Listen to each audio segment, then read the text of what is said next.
उस पुरानी हवेली को देखकर सभी डर गए थे। उसकी दीवारें टूटी हुई थीं और खिड़कियां बंद थीं। लोगों का कहना था कि उस हवेली में भूत रहते हैं। जब हम वहां पहुंचे तो हमें एक पुराना दरवाजा दिखा। हमने दरवाजा खोला और अंदर चले गए। हवेली के अंदर बहुत अंधेरा था। हमने अपने फोन की लाइट जलाई और आगे बढ़े। हम एक पुराने कमरे में पहुंचे, जिसकी दीवार पर एक पुरानी तस्वीर टंगी थी। तस्वीर में एक परिवार दिख रहा था। अचानक हमें एक आवाज सुनाई दी। आवाज बहुत डरावनी थी। हमें लगा कि शायद कोई जानवर होगा, लेकिन जब हम आवाज का पीछा करने लगे तो हमें एक पुराना कमरा मिला जिसमें एक पुरानी डायरी पड़ी थी।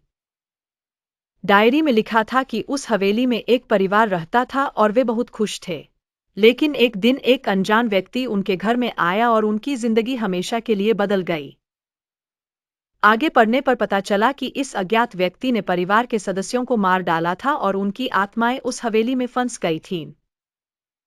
हमने डायरी पढ़ना बंद कर दिया और जाने का फैसला किया। लेकिन जब हम दरवाजे पर पहुंचे तो देखा कि वह बंद था।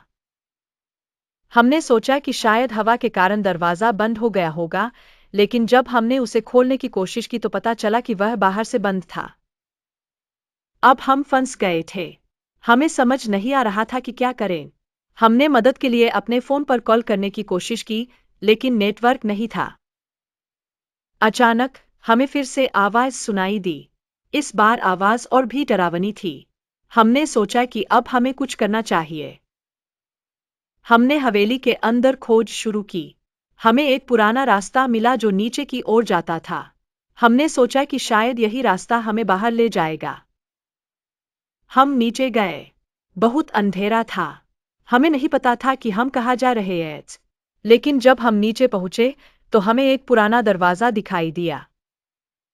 दरवाजा खोलने पर हमें एक पुराना तहखाना मिला।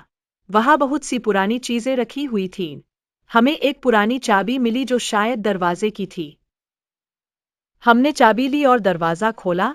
आखिरकार बाहर निकल आए। जब हम बाहर निकले तो हमें राहत महसूस हुई। हमें लगा कि अब हम सुरक्षित हैं। लेकिन जब हमने पीछे मुड़कर देखा तो हमें वह हवेली दिखाई दी और हमें एहसास हुआ कि हम अभी भी उसके प्रभाव में थे। अब हमें नहीं पता था कि आगे क्या होगा, लेकिन हमें पता था कि हमें उस हवेली से दूर रहना होगा।